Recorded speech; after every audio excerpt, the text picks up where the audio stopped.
kwamba wewe hauko huru, hakuna njia ya wewe kutoka, anatengeneza hii kitu kizito juu yako. Lakini Biblia inasema ukweli, kama wewe unaishi ndani ya Kristo, uko huru katika chochote kile. Na hii ndio kitu ambacho nakwambia wewe leo. Katika maisha yangu natambua hii, naamini. Wakati natenda, nafanya mwenyewe, nataka kufanya maombi muhimu.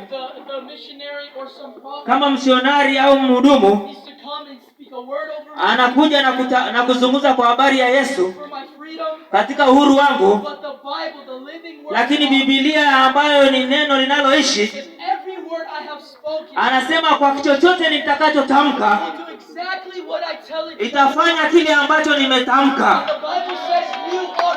Na Biblia inasema wewe uko huru, kwa sababu unahitaji kuishi katika uhuru. Amen.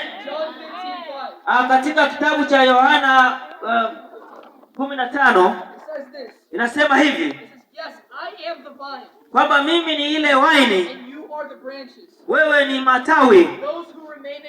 Wale watakaobaki kwangu na mimi niko ndani yao, watazaa matunda mengi. Kama wewe hufanyi kazi ndani yangu, hutafanya chochote. Angalia hii neno linasema nini? Anasema jitazame mwenyewe. Tazama utaweza kufanya nini? Tazama utajenga nini? Na unajua shetani analeta mawazo mengine katika ulimwengu na kuingiza ndani yako. Anakuambia, anakupatia ujasiri kwamba unaweza kufanya mwenyewe bila Mungu. Na mimi nataka nikuambie na ujikague mwenyewe. Sisi ni wadhaifu. Bila Kristo sisi si chochote. Hatuna nguvu. Lakini ni katika Kristo Yesu. Kwa sababu sisi tuko katika kufunikwa kwake. Na wakati shetani anatamka jambo juu yako, unataka ukimbie katika neno la Mungu. Na unasema hapana shetani, labda kweli labda hichi ni kweli, lakini mimi ni chombo kimya katika Kristo. Uhuru wangu haujaushika wewe. Kitu ambacho mimi nilikwisha tenda ni kwa kupitia yeye peke yake. Yesu amesema wewe utazaa matunda ndani yangu. Huwezi kufanya chochote kama hauko ndani yangu. Utafanya mengi kwa kupitia mimi. Wewe ni dhaifu bila Kristo. Haufanyi peke yako. Hakuna njia peke yako. Njia ya kuwa huru ni katika Kristo. Amen. Amen. Come on. Come on. Katika kitabu cha Waebrania 11 unasema hivi.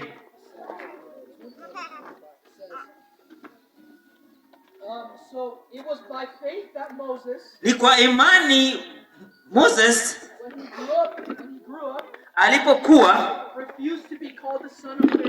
alipokataa kuitwa kuwa mwana au binti, he chose to share the oppression of God's people, na aliposhindwa kushiriki katika uwepo wa Mungu, instead of enjoying the fleeting pleasures of sin, ili kufurahia katika ile neema ya Mungu, he thought it was better to suffer, alitambua ya kwamba, alifikiri kwamba ni vyema for the sake of Christ, kumtafuta Mungu than to own the treasures of Egypt, na kuomba kwa ajili ya watu wana wa Misri. for he was looking ahead to his great reward. Kwa sababu yeye alikuwa anatafuta yule Mungu aliye juu. So Moses had this revelation when he was in Egypt. Unajua Moses alipokuwa katika nchi ile ya Misri, he saw when the Israelites were being in captivity. Aliona wana wa Israeli walipo katika ile jangwa. And he understood that man, alitambua mwanadamu it's actually far better alifikiri kwamba ni vema to be in God, kuwa katika Mungu, to suffer for the sake of kumtafuta huyo Kristo, to live in obedience, kuishi katika kutii than to remain in Egypt na kurudi katika ile nchi ya Misri and have freedom, na kuwa na uhuru but freedom of this world, na uhuru wa dunia hii. and it actually leads you to death. Na leo huu uhuru wa dunia hii unatuongoza katika mauti.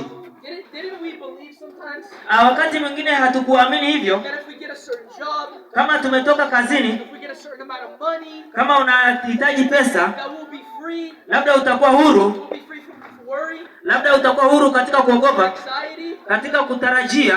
But who can tell me and testify to me Nani anaweza katamka kama anashuhudia hilo? that once you got to that amount or whatever you were looking for, Kama utapata pesa na maisha mazuri kwamba utakuwa umempata Yesu, actually were not satisfied? wewe utakuwa hujatosheleka kabisa. But you're a captive. You're a captive. Yaani wewe huna chochote, huna chochote. You were a slave to sin. Yaani wewe ni mtumwa katika hiyo maisha. But in Proverbs, Katika Methali, Solomon said, Solomoni anasema he said the adulterous woman,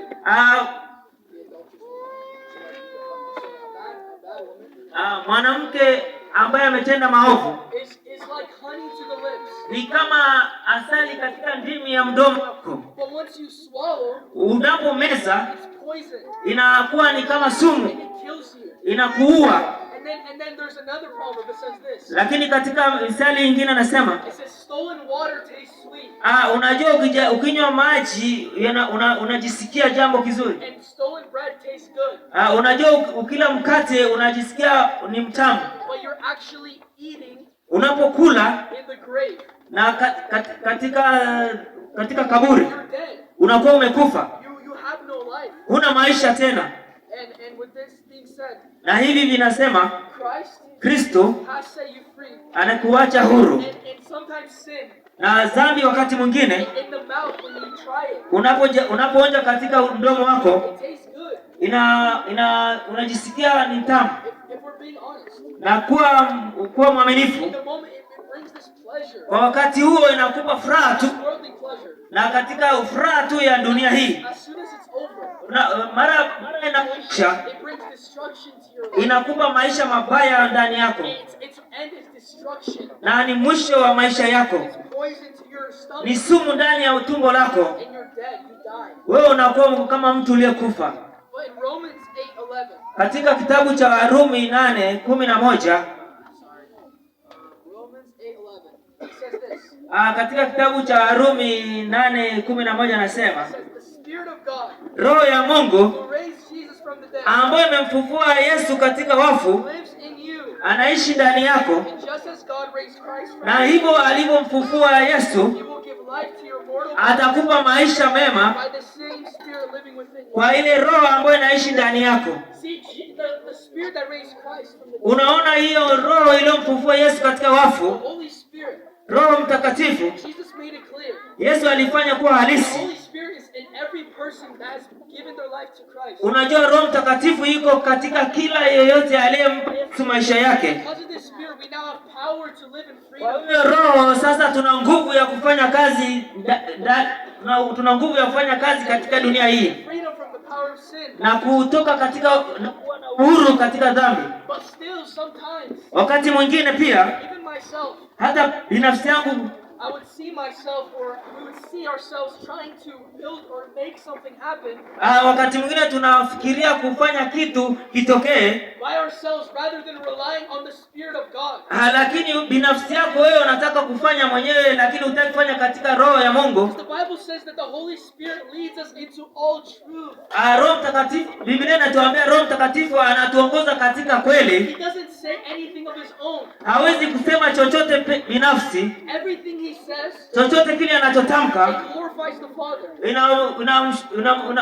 inapeleka utukufu kwa Can I Baba. tell you something? Nataka nikwambie kwamba You living in freedom, unaishi katika uhuru, it brings glory to God. unapeleka utukufu kwa Mungu Because it tells the whole world. kwa sababu imeshinda ulimwengu. You tell testify with your life. na umejaribiwa katika hilo, You say, yeah, maybe I was stuck in this. labda naweza nasema mimi nitaweza nikakwama katika hichi, Because of what Christ has done for me, lakini kwa kazi Yesu aliyotimiza I'm able to live free. naweza kuishi kuwa huru, I'm able to be different. naweza kuwa tofauti, I don't have to be like my friends. na sitaki kuwa kama I rafiki don't yangu. have to drink. Nataka kunywa, I don't have to go to a witch sihitaji doctor. kwenda kwa I mganga, don't have to have fear in my life. sitaki kuwa na hofu katika maisha And the yangu. Bible says that the worldly things Hebu tizama, Biblia inasema kitu kizuri dominate the minds of unbelievers. inaweka kitu katika mawazo ya mtu, They dominate the mind of those that are gonna die. inafunga uwezo wa kutambua katika fikra za mtu. But the Bible says Lakini Biblia inasema us that are alive in Christ kwa sababu sisi tunaishi katika Kristo, set our